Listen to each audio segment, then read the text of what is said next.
Happy Tuesday, all you amazing people. I have a long video, but this is because I have attempted to cut down the Anthem Twitch video featuring Mark Dara and John Warner. I will be placing markers in the description for parts you may be looking for. You know what, screw this, enough talk, more Anthem. Yep, so what we're going to see first here is, this is your Stryder, the outside of your Stryder anyway. This is your mobile base.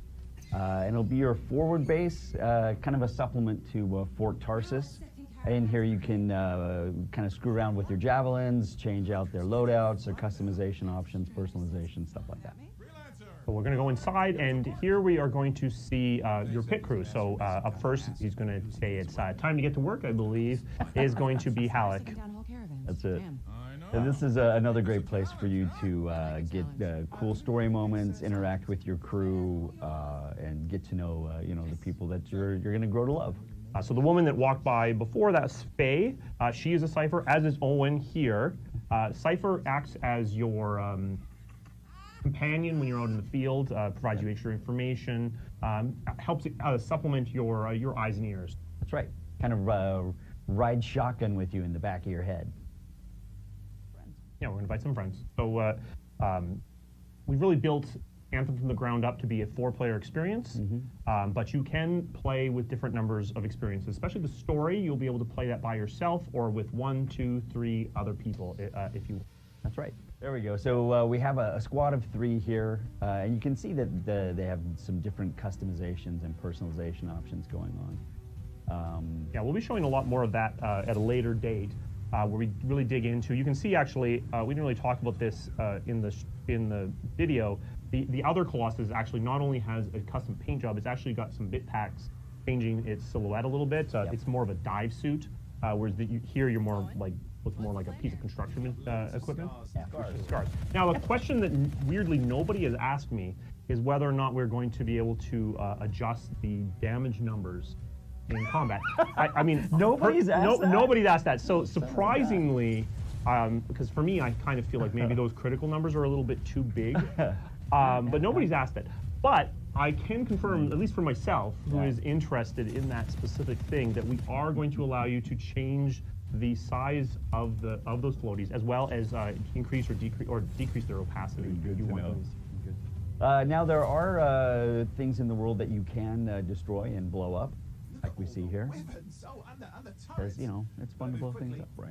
Yeah, it's fun to blow things up. Absolutely. Almost as fun as flying. Yeah, I mean, something that you really see here is the level of verticality. We're actually, throughout the entirety of this open world section, we're actually going down.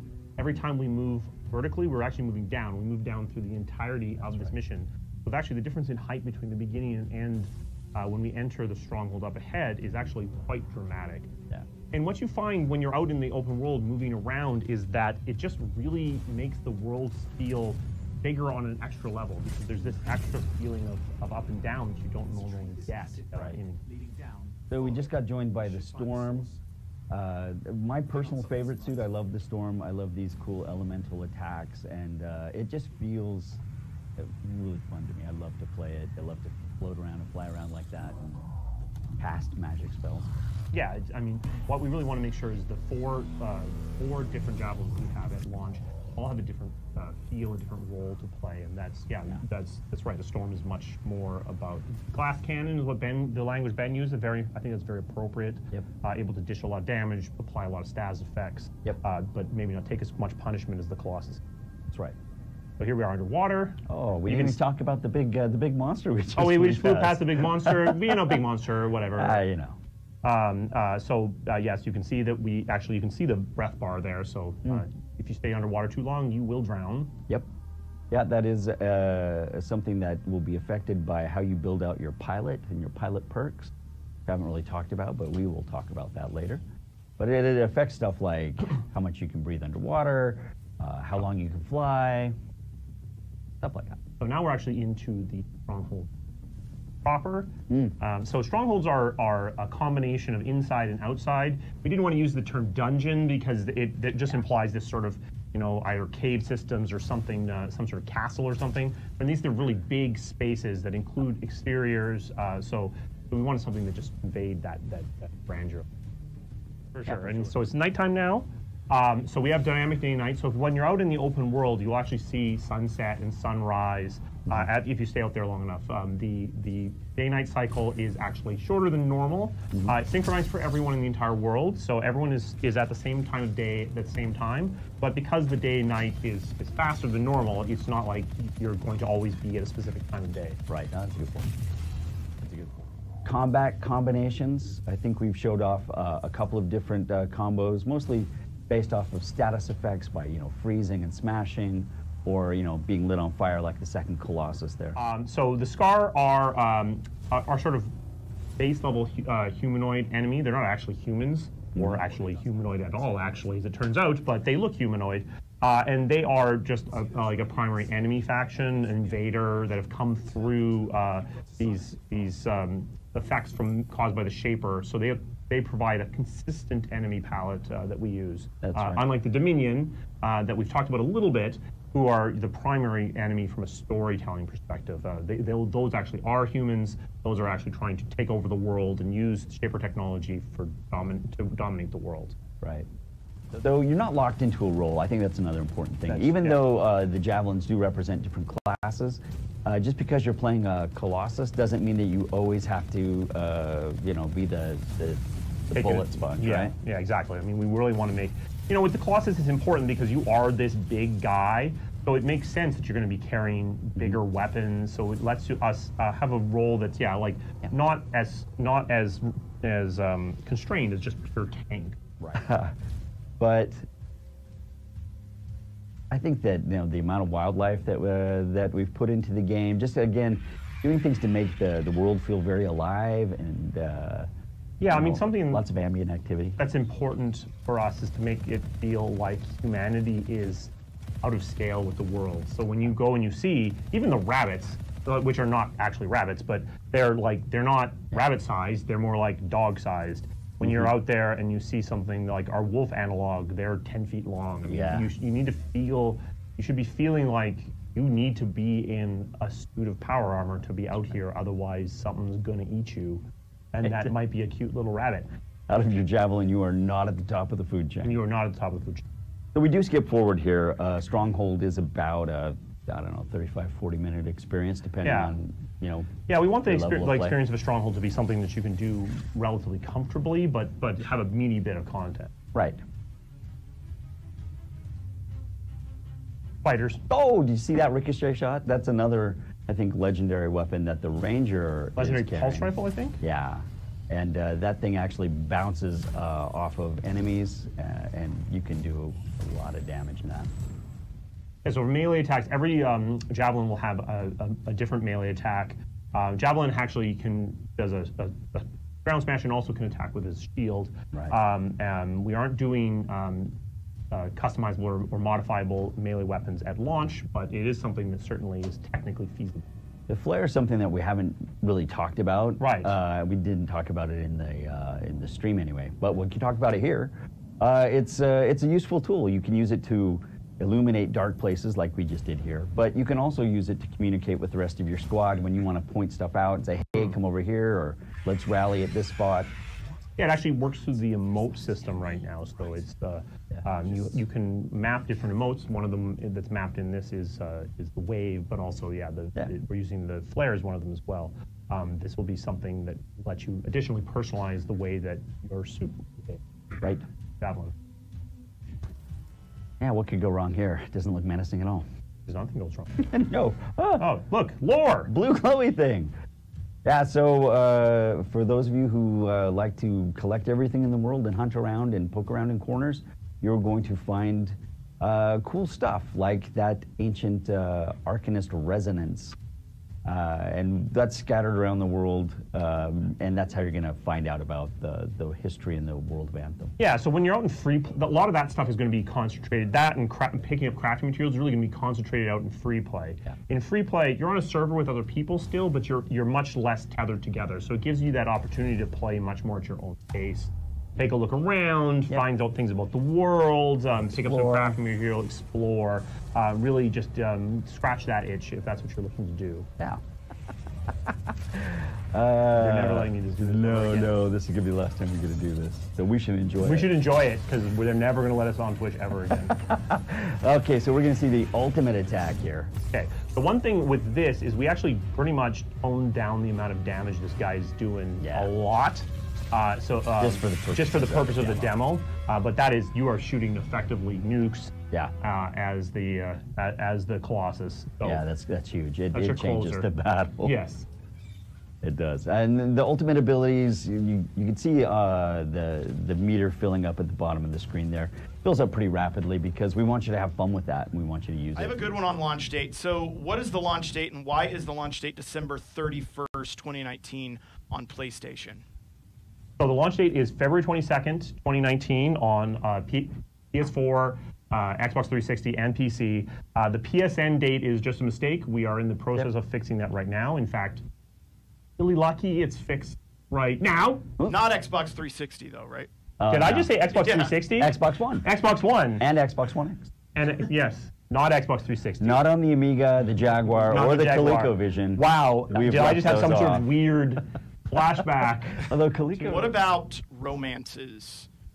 So we are not doing romances in Anthem. We are focusing our attention for relationships on relationships that everyone can experience, so that we can really go and put our effort into that. You will have characters that you will form relationships with and deepen and have conversations. We're just not doing romances, no nudity. Not that nudity is a necessary part of romances. No, but it's, I think that when we think about relationships in Anthem, and you saw a little bit of your crew there with Alec and Faye and Owen, you're going to want to talk with them and get to know them better, and you're going to develop that feeling of camaraderie. And it's still a great relationship that you can build. What about emotes? What kind of emotes might we see in the final game? So we do have emotes. So in the video, you do see waves. As I mentioned, the flare is an emote. You'll be able to customize those. Also, that we'll have additional emotes as well. And people have asked me about dabbing. We don't have a dab animation, but I'd be amazed if someone's not building it.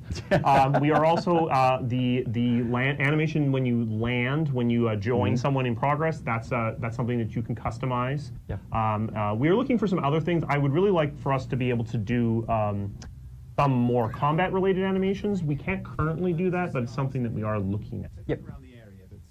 This one comes from our Twitch chat today. This is from Mr. the Machine. Will you be able to drive the Stryder around the world? The Stryder is that thing we showed at the very beginning of the demo. No, Mr. the Machine, you cannot drive the Stryder. You have somebody who drives it for you. His name is Halleck. But you as a player cannot steer it around the environment. And what exactly is the Stryder used for those who don't know? So the Stryder is in the IP in the game world. The Stryder is basically, it's like the semi-trailers of the world. They used to move between these settlements, these places of safety. So it's heavily armored, so that it can basically go through this really dangerous terrain.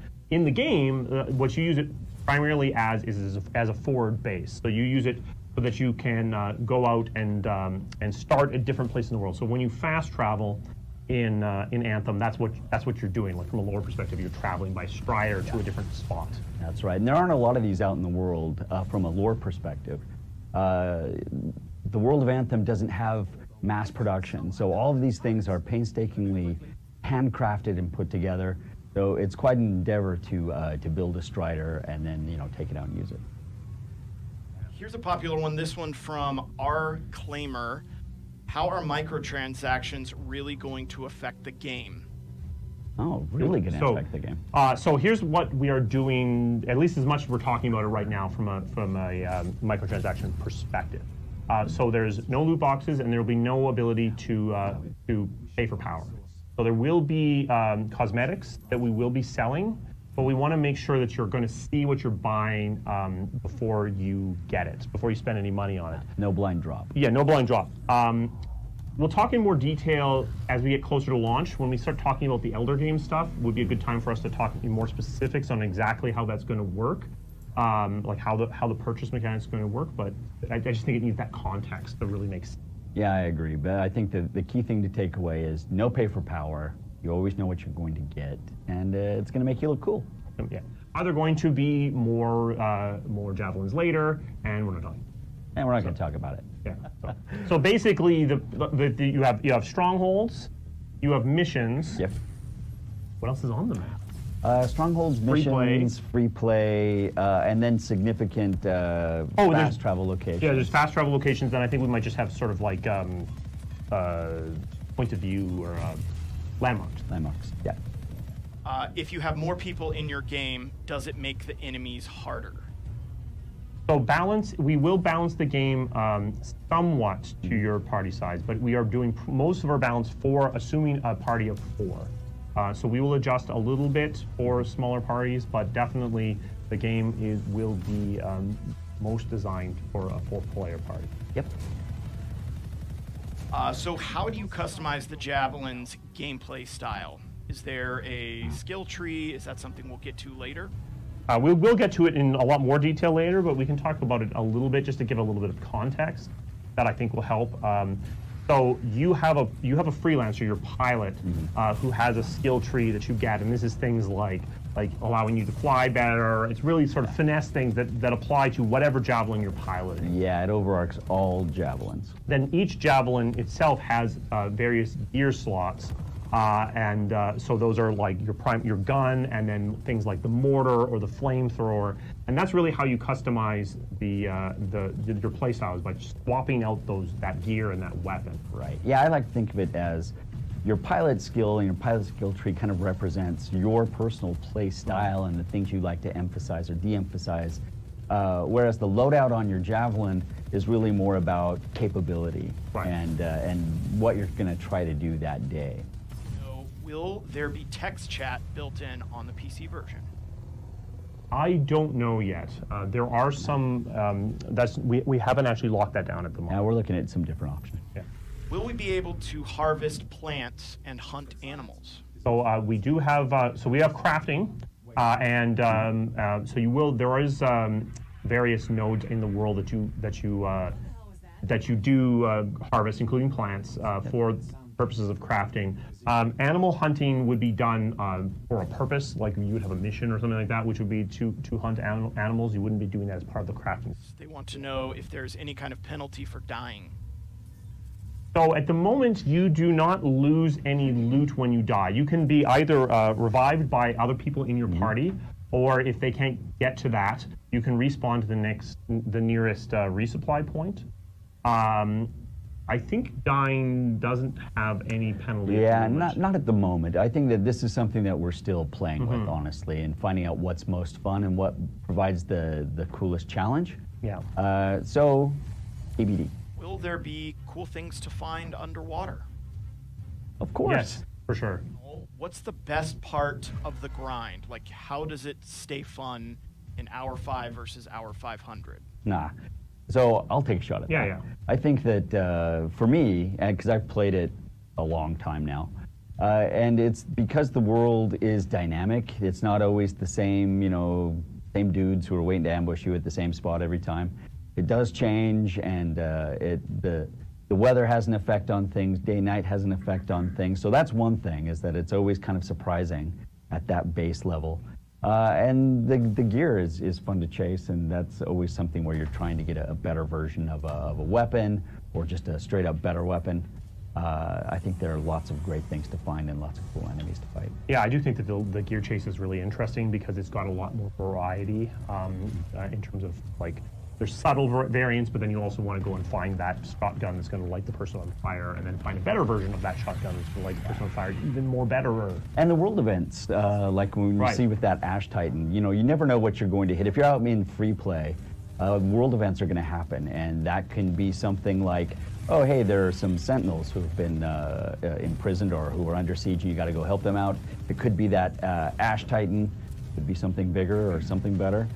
But that's always something that's dynamic and surprising as well. How big is the overall map compared to what was shown in the demo? So in the demo, we are seeing a pretty small part. I think we cross maybe one subregion. There are 10 subregions in the game, so it's So this is a really hard question, even though it sounds like a really easy one, because without context and without being able to really feel it, it's really difficult to answer this question in a way, with an answer that makes much sense. I would say the game is very comfortably large. It is, and you know, like Mark was saying earlier, you have to kind of think about the playable space not as a plane, but as a volume, because you have all of this verticality in the game. So it's not just about running across it, it's about exploring it on all axes. Can you elaborate on the guilds? We'll be talking about social mechanics in more detail later. I'd like to be able to show it a little bit better than we can show it right now. There will be ways for you to group up in more permanent groups, but in terms of numbers of people and stuff like that, that hasn't really been locked down. What about cross-console gameplay? That also from Ultimatum 50. So cross-play of any sort is not currently in the plan. We are looking into it. There are some obviously issues, well-publicized issues of playing between Xbox One and PS4, but it's currently not in the plan even between Xbox and PC. But we are looking at it. Is there a Titanfall crossover? I got that question earlier. So official lore, no, but one thing that that our personalization system really does let us do, and I think you'll see this more and more after launch when we get more comfortable with the IP. It really lets us do things like, oh, it's a Titan skin for your Colossus, or here's an N7 skin. We actually showed that at the press conference for your Ranger, or like here's Isaac Clarke or as an Interceptor and things like that. Like I think once we not that I'm promising any of those things, not a promise. But I think once we get after launch, I think you'll see that become a really interesting direction for us. I think Wants to know, can you tell us when you're showing the Interceptor? I will tell you when we are showing it. Yes. Like when we are doing it. Yes, when we're actually doing it. Say it. Or you want to know when we're going to show it. We will show it before launch. We will do a deeper dive on loot and stuff. I suspect we'll probably, that's probably when we'll start showing the Interceptor and the Storm a little bit more. They are not as far along as the Ranger and the Colossus right now, so we just want to get them a little bit more hooked. Will there be different playable races in the game? There are not. You are a human. Not an Earthling, but you are a human, and that is the playable race. That is that. Can we buy materials from merchants? So you will be able to buy a relatively small amount of crafting materials from merchants, but only using the sweat currency. You will not be able to use the premium currency for that. Only the currency you earn by playing the game. Are there combos that you can use to affect your allies to add some positive effect to them, etc.? I don't think we've really talked about buffing and stuff. Yeah, ally buffs or combos, but we are going to talk about that more in depth, I think, later. Are there unique boss mechanics? Oh, yes. Yeah. Is there fast travel in the game? There is fast travel. You will typically fast travel to your Stryder, and you have to unlock the fast travel points first by traveling there overland before you can use it. Correct. Does the time of day impact enemy types or behaviors? It does. Yep. Each Javelin has a specific attack. We won't have the ability to swap that at launch, but it is something we'll probably look in post-launch. Yep. Are there swords? We're not talking about the Interceptor and Storm at the moment. Read into that. How could be anything. Could be a broomstick. We don't know. Can you combo when playing solo? Yes, you can. You can. The easiest one that I can think of off the top of my head is that Ranger freeze grenade. You can freeze someone and then use your shock mace, which is the melee attack for the Ranger, to combo off of that. Yep. You can also do it with a lightning strike and a railgun. There are all sorts of different ways, and it depends on how you configure your loadout. So. Again, player agency, player freedom. It's all up to you how you configure your suit. Will there be saved loadouts, like 2 different loadouts that you can switch between? Yes, you will be able to do that. I don't know exactly how many we're going to give you per Javelin, but it'll be more than 1. As you're flying, can you do some sweet wall runs or other sick stunts in the air? So wall runs, I don't think so, but you do have you do have an in-air evasion. Yep. The Colossus actually doesn't, but the other suits will have the ability to do dodges and barrel rolls and things like that when they're in the Yeah, air. I think we showed the Storm teleport in one of the videos that we released around EA Play. Can you replay story missions after they've been completed? Yes, you can. Or are you ready to talk about the rarity tiers for? Yeah, I talked about them before, and so let's see if I can. So you've got common, uncommon, Yep. rare, Yep. epic, Yes. legendary, Yeah. and then I think it's called masterwork. But I think we're kind of dithering over those upper two names. Yep. But those are the so there's 6 tiers, and the names of the upper two might change. Yep. More info on that stuff later too. Yes, for sure. We will definitely talk about that in much more detail later. Potentially official names. Yeah, we are going to have scoring on strongholds, and we will have scoring for our other Elder game content that we are not talking about today. Correct. But yes, leaderboards. Are there multiple types of elemental damage? Yes. Yes. I'm trying to figure out why they're asking that question. I was like, why do you want to know about that? Yes. Yes. What if you miss loot? What happens? So I think the plan is that loot that you miss, you will get through a post system back at Fort Tarsley. Yeah, as long as it's not just white. I don't think we're going to deliver common loot makes to sense. you, right? Sure. We got to pay the postal workers. Yes. It's expensive. Okay. Do armor pieces and guns have random rolls of perks and stats? Yes. Yes, that is how they... Will there be cloaking? We are not talking about the Storm and Interceptor at this time. Yay! That was a whole lot of video, and I hope you all learned some awesome things. I'll be coming out with another video regarding Destiny 2 Forsaken, and possibly squeezing another video regarding Cyberpunk 2077 and what we know, but that may be pushed back to next week. You never know. Super excited for all the content and the growth we've been having on the channel. I cannot thank you all any more than I already am for the support. Like, follow, subscribe, you know, all that jazz. Just thank you again. I hope you all have a wonderful day, and I will see you again soon. Bye-bye.